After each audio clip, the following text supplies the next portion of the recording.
albums coming out on Friday, the 16th of August, 2024. We're going to look at more hardcore records on this list. Last week's was dominated, really, wasn't it, by death metal albums? And that was mainly because that genre was overrepresented in the records that were coming out. So we didn't really have much of a choice. So let's start with number one. And this is one of the most talked about bands in hardcore punk at the moment. So it's the New Jersey group Gel, as in her gel. And the album is called Persona. Now, they're signed to Blue Grape Records, which is the same label as Code Orange. And I believe that that record label was formed by a group of people who'd worked for Roadrunner Records over the years and decided they wanted to go off and form their own collective label. So they're on the same record label as Code Orange, probably end up touring with them, one imagines. So these really are the hottest thing in hardcore punk right now, according to NME, which isn't really a trustworthy source. Does anyone value the opinion of NME? And Kerrang magazine, which does have some legitimacy, certainly in rock and metal and even hardcore. So on the A.D.K channel, we reviewed Gel's 2023 video single Honed Blade earlier this year. And this is track number one on their debut album, Only Constant. From what I remember, we enjoyed it. And I remember the female vocalist being quite tenacious. So the reason this is number one on the list is because it's got so much hype and that they're being called the saviors of hardcore punk. Maybe not by the best sources in this case, but well worth going in and exploring, isn't it? When a band receives so much attention, you want to know why. The second one on this list, this is more metallic hardcore, and we're going to Atlanta, Georgia. The band are called Yosemite in Black, and the album is called The Pursuit Of. It's released via Terminus Hate City. Now that label's more famous, well, it's not really famous, it's known mainly for grindcore and sludge metal. So you'd expect this to be quite rough, this album from Yosemite in Black, and it's a follow-up to their 2023 EP, Pretty in Peach. Let's move over to England for number three, East Anglia specifically, and the band are called Berenice. It's a self-titled debut EP, and they identify with grindcore and metallic hardcore and crust punk. It's released via APF Records, and Berenice is their debut record for the fans of Nails, Gatecreeper, Black Breath, Power Trip, and All Pigs Must Die. That's what the band actually put on their Bandcamp page. So that's useful if they're identifying these bands for the listener and saying, if you like these, you will also like our music. So Berenice and their self-titled debut EP. Looking forward to that one. Number four on this list. This has been described as industrial hardcore. The artist is called Skinwalker, and this is an EP called Man Walks Backwards into the Ocean. This is a band from Alaska. It's a self-release, and they approached me direct and asked if I would review their latest record. I will do that. And they described it as an industrial hardcore band trying to push the boundaries of noisiness and dissonance in metalcore related sounds. Our big inspirations for this release are bands like Chatpile, From Joy, and Methwitch. Well, I know Chatpile, and they're one of the leaders, aren't they, in modern noise rock, certainly, along with Ken Mode. So that alone should make it an interesting record. And you don't really hear those two styles combined, do you? Industrial and hardcore. So I will certainly take time to give that EP a listen. Number five on this list, Cybergrind. Does anyone know what that genre is? The artist is called Thought Crime, and the album is called Connection Anxiety. I know that they have members in the US, and there's also a member of this band from Nottingham in the East Midlands in England.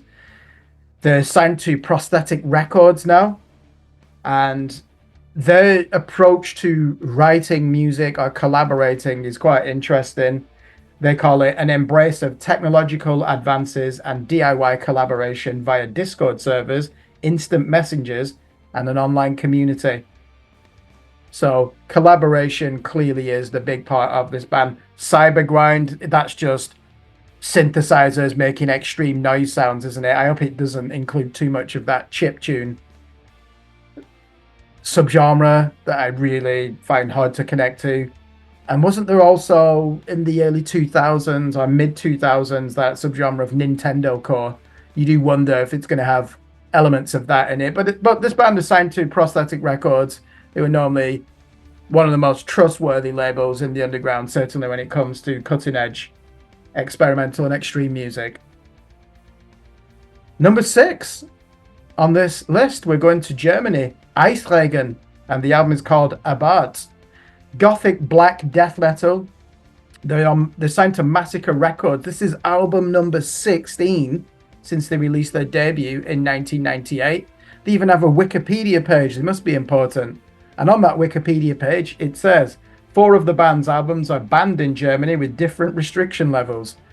Is it even possible to have your material banned these days? What have they been doing on their previous albums if it's considered by a government agency in the Federal Republic of Deutschland to restrict access? In fact, you can't even sell 4 of their albums. I just thought that was a thing of the past.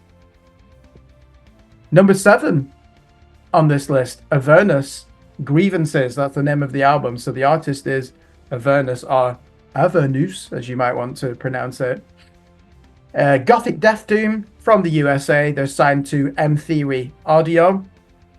Go on Encyclopedia Metallum, and it says, influenced by artists in the vein of Paradise Lost, Dead Can Dance, and Cranes, Avernus's early efforts were a mix of death, doom, and cinematic atmosphere. Well, they released the debut album in 1997 and an EP in 2003, and then produced nothing for 21 years until they announced their sophomore album this year. So one wonders how the sound has evolved if they started off in the vein of Paradise Lost and Dead Can Dance, and they're still described as Gothic Death Doom. That's a genre that, I say this all the time, it never really lived up to potential, did it?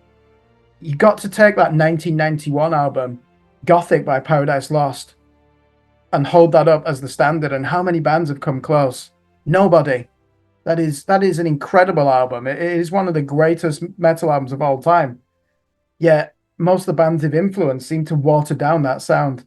So let's see what happens with this group and whether they are capable of reaching that standard.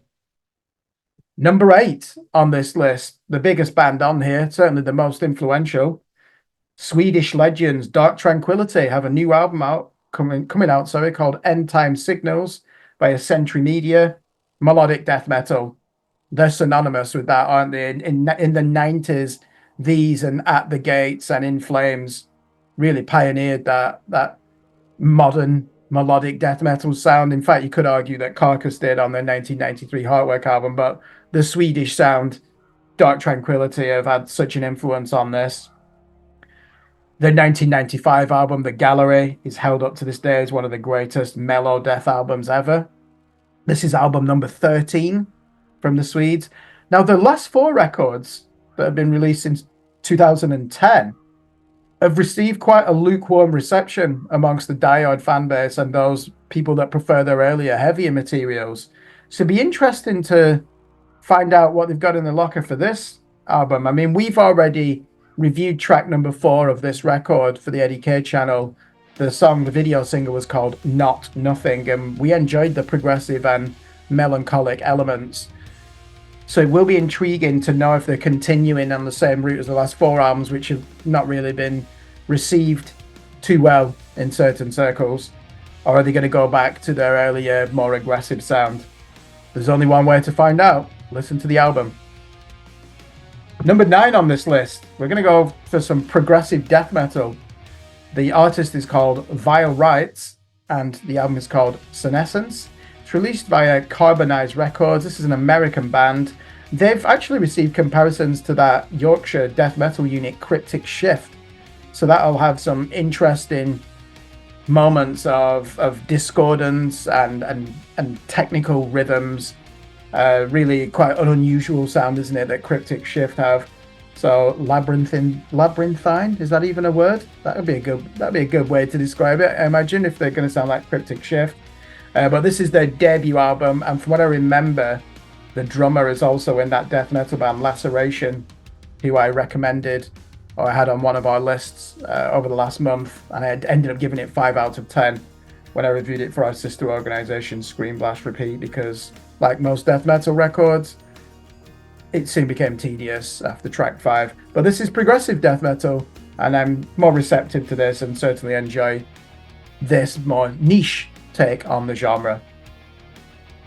Number 10, the final record. This is always the one I'm looking forward to the most, with the exception of the Smashing Pumpkins when they were number 10 a few weeks ago. And this is the heaviest thrash metal band in the world, in my opinion. We're going to Long Island, New York for Extinction A.D. and their new album, To the Detested. I interviewed Rick Jimenez in 2022 for Scream Blast Repeat when they released their Culture of Violence album. Such a nice guy, loves his thrash, loves his hardcore. This is their 4th album since forming in 2013. And as I just mentioned there, you're in for a treat if you like your chunky riffs and hardcore aggression. Start by checking out their 2021 EP, Chaos, Collusion, Carnage, and Propaganda, if you want something to inject you with invincible reserves of energy. It's also a good place to start with this band. So certainly looking forward to Extinction AD's 4th record, To the Detested. I know that their 2022 album was one of the albums of the year for me, and I've got high expectations for this one. That concludes our list for albums and EPs coming out on Friday, the 16th of August, 2024.